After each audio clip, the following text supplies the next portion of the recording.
নমস্কার, নিউজ ভ্যানগার্ডের পর্দায় প্রত্যেককে স্বাগত জানাচ্ছি। এই মুহূর্তে আপনাদের সাথে আমি রয়েছি অঙ্কিতা। চোখ রাখছে এই মুহূর্তের গুরুত্বপূর্ণ খবরগুলির দিকে।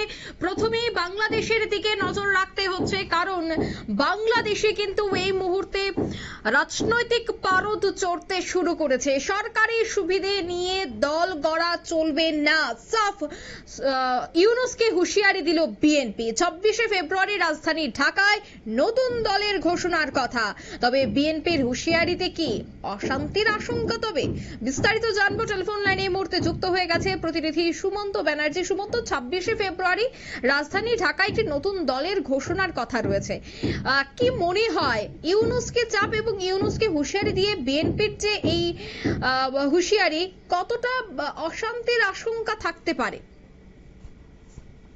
দেখো, বিষয়টা হলো যে অঙ্কিতা, এই চলতি বছরের শেষের দিকেই কিন্তু বাংলাদেশে নির্বাচন হওয়ার কথা। বর্তমানে সেখানে এই অন্তর্বর্তীকালীন একটা সরকার চলছে, যার প্রধান উপদেষ্টা মোহাম্মদ ইউনূস এবং মোহাম্মদ ইউনূসের যে নেতৃত্বাধীন সরকার এবং গোয়েন্দা সংস্থার মদতে বাংলাদেশে একটি নতুন রাজনৈতিক দল গঠনের প্রচেষ্টা চলছে বলেই প্রাক্তন প্রধানমন্ত্রী খালেদা জিয়ার দল বিএনপির যুগ্ম মহাসচিব রুহুল কবির রিজভী দাবি করেছিলেন কয়েক মাস আগেই। এবার বিষয়টা হলো যে এই যে মদতের বিষয়টি, সেটা স্পষ্ট না হলেও নতুন দলের আত্মপ্রকাশের দিনক্ষণ কিন্তু 26শে ফেব্রুয়ারি সেটা পাকাপাকি হয়ে গেছে এবং সেই দিনে নতুন দলের নাম ঘোষণা হবে, এমনটাই কিন্তু বাংলাদেশের বিভিন্ন সংবাদ মাধ্যমগুলো সূত্রে খবর। এবং জাতীয় নাগরিক কমিটি এবং বৈষম্য বিরোধী ছাত্র আন্দোলনের উদ্যোগেই এই নতুন দলের নাম ঘোষণা হবে। এবার নতুন দলের যে আহ্বায়কের দায়িত্ব, তা অন্তর্বর্তী সরকারের অন্যতম উপদেষ্টা তথা কোটা সংস্কার আন্দোলনের যে নেতা নাহিদ ইসলাম, তিনি পেতে চলেছেন বলে এখনো পর্যন্ত খবর রয়েছে। এবং নতুন দলে যোগ দেওয়ার আগে অন্তর্বর্তী সরকার থেকে ইস্তফাও দেবেন নাহিদ, এমনটাও খবর। এবার এর বাইরে যে সমস্ত পদগুলো করা হচ্ছে, তার মধ্যে নতুন দলের সাধারণ সচিব পদে জাতীয় নাগরিক কমিটি সদস্য সচিব আক্তার হোসেনকে বেছে নেওয়ার কথা এবং পাশাপাশি মুখ্য সংগঠক এবং মুখপত্র পদের জন্য আলোচনায় আছেন বৈষম্য বিরোধী ছাত্র আন্দোলনের দুই সমন্বয়ক সার্জিস আলম এবং হাসনাত আব্দুল্লাহ। কট্টরপন্থী সংগঠন ইসলামী ছাত্র শিবিরের প্রাক্তন নেতা আলী আহসান জোনায়েদকে নতুন দলের 4 শীর্ষ পদের একটি অন্তর্ভুক্ত করার দাবি তোলা হলেও সম্ভবত তা হচ্ছে না বলেই এখনো পর্যন্ত সংবাদ মাধ্যম সূত্রগুলো মারফত খবর। এবার বিষয়টা হলো যে এই যে নতুন দল গঠন হবে, সেই নতুন দল গঠন হওয়া মানে হচ্ছে সেখানে অনেকেই মনে করছেন যে এর যে মাথায় ইউনূস নিজে থাকতে পারেন। কারণ সেক্ষেত্রে বিষয়টা হলো যে দেখো, এখনো পর্যন্ত যে নির্বাচনটা হতে চলেছে, সেই নির্বাচনে আওয়ামী লীগকে অংশ নিতে দেওয়া হবে না, এমনটাই কিন্তু শোনা যাচ্ছে। এবার আওয়ামী লীগকে আটকানোর জন্য সমস্ত রকম ব্যবস্থা করা হচ্ছে। বর্তমানে যা বাংলাদেশের পরিস্থিতি, সেখানে যে আওয়ামী লীগ জিততে গেলে একটা বড় লড়াইয়ের মুখোমুখি তাদের হতে হবে।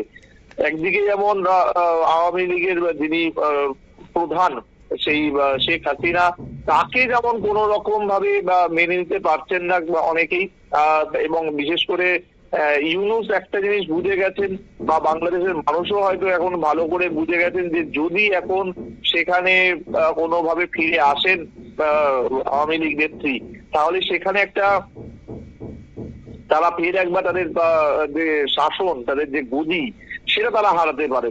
কারণ প্রত্যেকটা মানুষ সেখানে বুঝে গেছেন এখন যে যেভাবে তাকে সরানো হয়েছিল, যে ইস্যু দেখিয়ে তাকে সরানো হয়েছিল, সেই বিষয়টা কিন্তু মোটেও ভালো চোখে নেননি অনেকেই। এবার যদি আওয়ামী লীগের নেত্রী আবার ফিরে আসেন, কারণ বারবার তিনি হুঁশিয়ারি দিচ্ছেন, কয়েকদিন আগে পর্যন্ত একটি তিনি লাইভ করেছিলেন, সমাজ মাধ্যম থেকে বার্তা দিয়েছিলেন, তার একটি যে অডিও বার্তা, সেটা ভাইরাল হয়েছিল ভীষণ, যেখানে তিনি বলেছিলেন যে একটু অনুকূল পরিবেশ হলেই তিনি আবার বাংলাদেশে ফিরবেন এবং এই এত হত্যা হয়েছে তার বিচার করবেন। তারপরে পরেই আমরা দেখেছিলাম যে বাংলাদেশের অন্তর্বর্তী সরকারের যিনি মিডিয়া উপদেষ্টা, তিনিও মুখ খুলেছিলেন এবং তিনি সেখানে বলেছিলেন যে হ্যাঁ, হাসিনারও আমরা ব্যবস্থা নিশ্চয়ই করবো। সুতরাং বর্তমানে যা পরিস্থিতি তাতে কিন্তু বিষয়টা দিনে দিনে যে হাসিনার পক্ষেও খুব একটা সুখকর নয় সেটাও কিন্তু বোঝা যাচ্ছে। এরই মধ্যে যে সমস্যাটা তৈরি হলো, এই বিএনপি মানে শেখ হাসিনার দল, মানে আওয়ামী লীগের পরে প্রধান দল হিসেবে উঠে এসেছিল বাংলাদেশে, তারা ক্ষমতায় ফিরবে মোটামুটি ভাবে সেই জিনিসটা স্পষ্ট হচ্ছিল যদি একবার নির্বাচন হয় তো। কিন্তু বিষয়টা হলো যে বিএনপি অতীতে ক্ষমতায় থাকলেও সেটা তারা ধরে রাখতে পারেনি, আওয়ামী লীগ সেখানে ক্ষমতায় আসে। তারই মধ্যে এই অন্তর্বর্তী সরকার যখন ক্ষমতায় আসার কথা প্রকাশ্যে আসে, মানে এই সরকারের থেকে যারা দল গঠনের চেষ্টা করছেন, রাজনৈতিক দল, তারা ভোটে লড়ার চেষ্টা করছেন।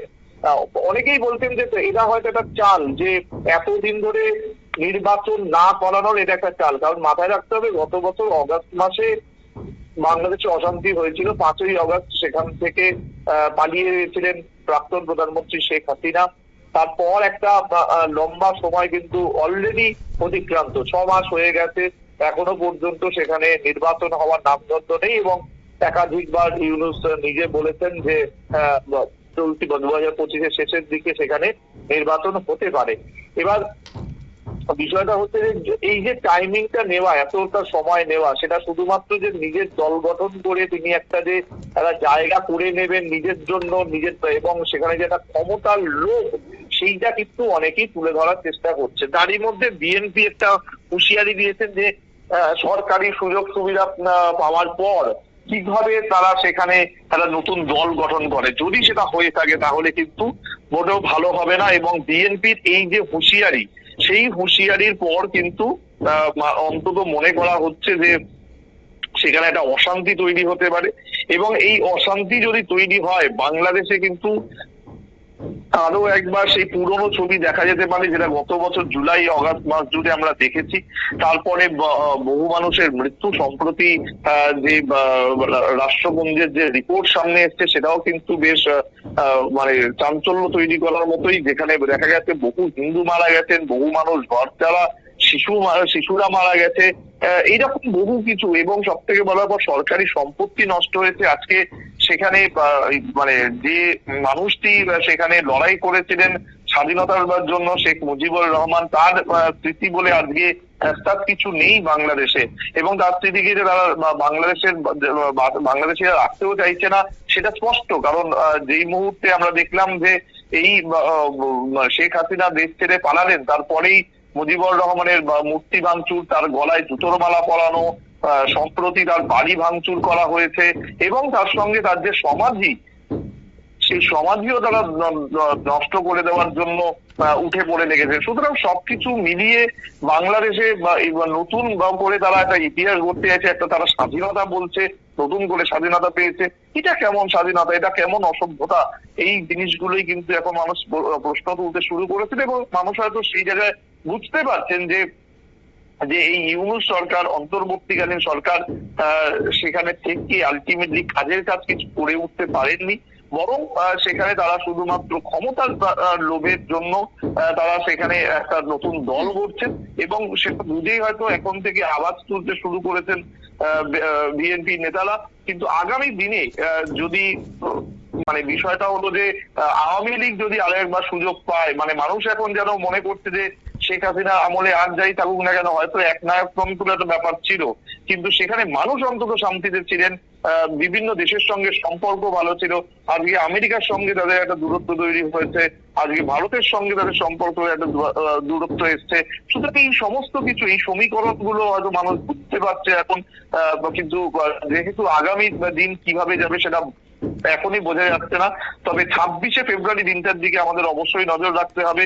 যে দিনটা যদি সত্যি সত্যি এরকম সরকারে থেকে, যদিও বলা হয়েছে যে এই প্রধান সরকারের যে ছাত্রদের নেতাদের মধ্যে যে প্রধান উপদেষ্টা মন্ডলীর মধ্যে রয়েছে, তিনি যদিও সরকার থেকে পদত্যাগ করবেন, সরকারি সমস্ত পদ থেকে, কিন্তু সেটা করে কি হবে, তার মধ্যে তো তিনি আলটিমেটলি সব গুছিয়ে নিচ্ছেন, এই পদে থেকেই তো তিনি সমস্ত কিছু করছেন।